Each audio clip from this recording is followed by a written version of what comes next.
Im Weltcup entwickelt und nun auch für den Endkonsumenten verfügbar. Die Rede ist von der neuen RockShox Boxer Ultimate und den neuen RockShox Vivid Coil Ultimate. Ich bin hier in Neuseeland, konnte beides testen. Wenn ihr wissen wollt, was sich darunter verbirgt und vor allem, wie es sich auf dem Trail fährt, dann bleibt auf jeden Fall dran. Fangen wir also erstmal damit an, was versteckt sich in der neuen RockShox Boxer Federgabel hier im Ultimate Modell, das ich testen konnte. Und ja, die auffälligste Änderung ist natürlich die Linear XL Luftfeder. Das ist dieser ominöse schwarze Kasten, den wir die ganze Weltcup-Saison 2025 über schon bei Profis wie Troy Brosnan zum Beispiel sehen konnten. Und ich kann es euch jetzt verraten, darunter verbirgt sich exakt nichts, da ist nämlich nur Luft drunter.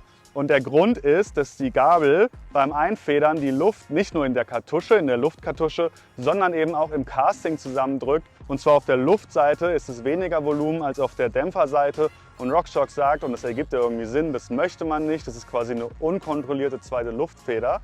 Und deswegen haben sie einfach die Luftseite größer gemacht mit diesem Block unten dran. Da ist wirklich nichts drunter, das ist einfach nur Volumen und sorgt eben dafür, dass die Luftseite genauso viel Volumen hat wie die Dämpferseite und ja, die Gabel jedes Mal gleich einfedert.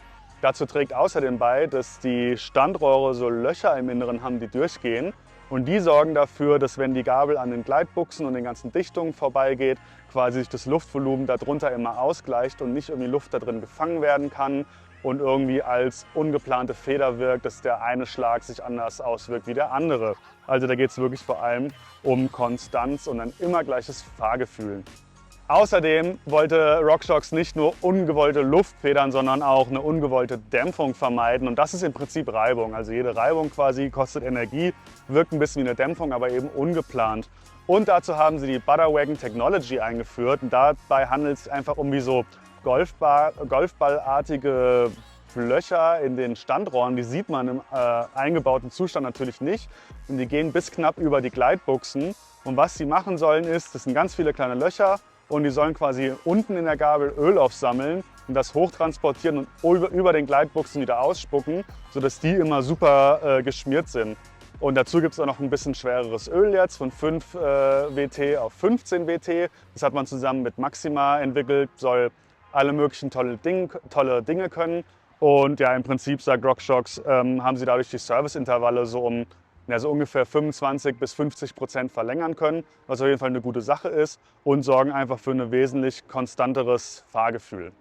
Außerdem gibt es neue Dichtungen. Da gibt es nämlich so einen Effekt, sagt RockShox, dass wenn der Druck im Inneren des Castings steigt, können die Dichtungen zusammengedrückt werden und greifen dann quasi die Standrohre, also eigentlich genau das, was man nicht will. Das will man behoben haben.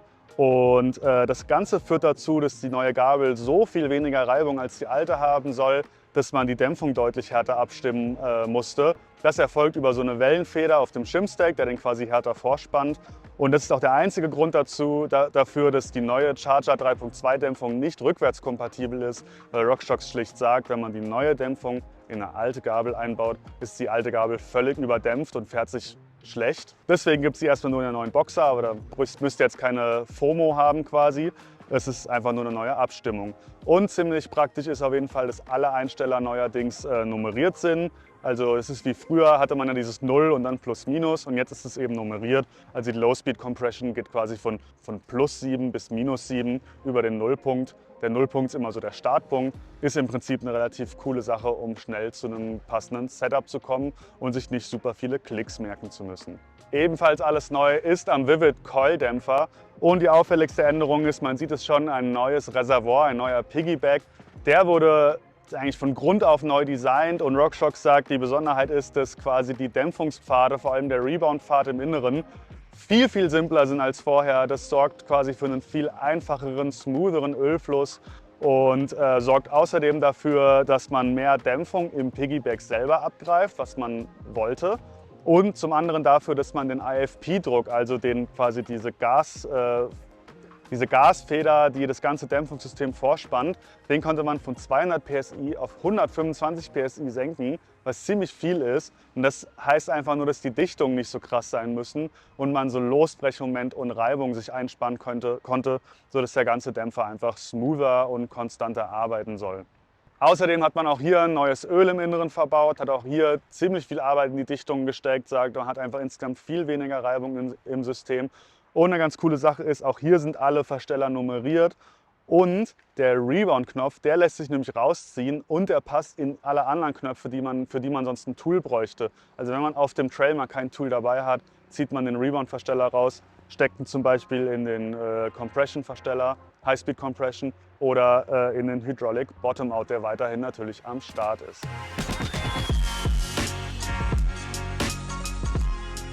Servus zum zweiten Mal. Es gibt einen kleinen Szeneriewechsel. Ich bin wieder zurück im leider verschneiten Europa. Deswegen bin ich hier in meinem Büro und nicht draußen auf der Strecke. Ich habe das Rad mit mir hierher genommen. Allerdings, ja, wegen der verschneiten Bedingungen konnte ich es jetzt leider nicht fahren. Bin aber insgesamt 3 Tage in Queenstown auf den Strecken am Coronet Peak und im Skyline Bike Park gefahren.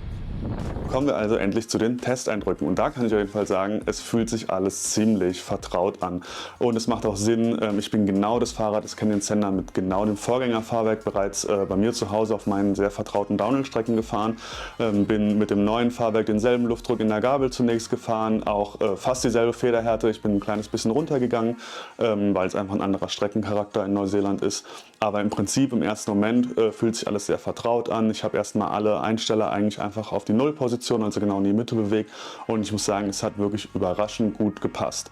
Das Fahrwerk spricht extrem sensibel an, also wirklich beeindruckend gut.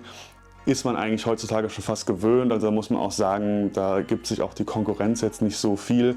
Ich würde sagen, das neueste RockShox Fahrwerk ist auf jeden Fall sehr, sehr gut in diesen Belangen. Man muss allerdings auch sagen, es war ja ein Testfahrwerk, das extra für uns nach Neuseeland geschippt wurde.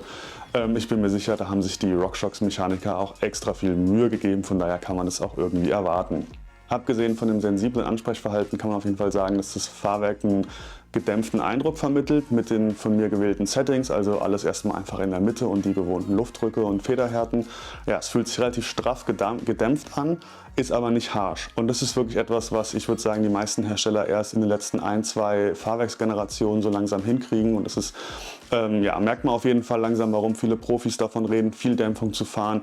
Man hat viel Kontrolle, man kann gut in das Fahrwerk reindrücken, hat trotzdem viel Grip. Ich bin auch die Dämpfung teilweise, vor allem die High-Speed Compression, komplett zugedreht gefahren. Das fühlt sich an, als würde man ja, so ein Sportwagen-Setting auf einmal aktivieren. Also alles ist schon auf jeden Fall sehr straff. Es ist nicht mehr super smooth und buttery, sondern gibt echt so ein straffes Gefühl. Ein, 2 High-Speed-Schläge kommen auch mal richtig durch. Aber man hat immer noch Grip, man kann immer noch gut festhalten. Ob es jetzt das beste Setting für jede Strecke wäre, weiß ich jetzt nicht. Auf manchen richtigen Hardpack, High-Speed-Sachen, vor allem wenn es steil ist, fand ich es aber sehr passend. Man kann generell eigentlich die komplette Range der Einstellungen sinnvoll fahren, wobei ich festgestellt habe, gerade im Skyline Bike Park, wo es sehr unterschiedliche Streckencharaktere gibt, teilweise auch sehr steil und technisch. Ich habe viel rumprobiert und bin irgendwie am Ende immer bei allen Einstellungen ungefähr in der Mitte plus minus einen Klick gelandet. High-Speed Compression tendenziell eher ein bisschen mehr, Low-Speed Compression mittig bis ein bisschen offen.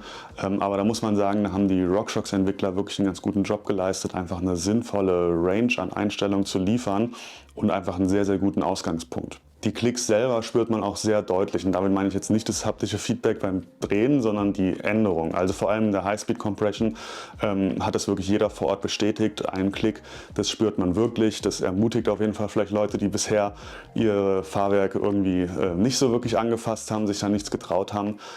Ist es auf jeden Fall, glaube ich, ein ganz cooles Feature, wenn man wirklich mal so ein bisschen merkt, was macht Low Speed, was macht High Speed, wie wirkt sich auch vielleicht mal ein Rebound auf die Balance vom Rad aus. Das ist alles sehr gut spürbar. Wer super pingelig ist, wünscht sich jetzt vielleicht sogar schon halbe Klicks, aber ich fand es insgesamt ziemlich sinnvolle Schritte. RockShox hat zudem gesagt, dass sie viel Wert darauf gelegt haben, dass die Entwicklerteams von Dämpfer und Gabel viel zusammenarbeiten und beides gut aufeinander abgestimmt sein soll. Ich finde, das haben sie bei der letzten Fahrwerksgeneration schon gut geschafft und das ist auf jeden Fall auch hier der Fall.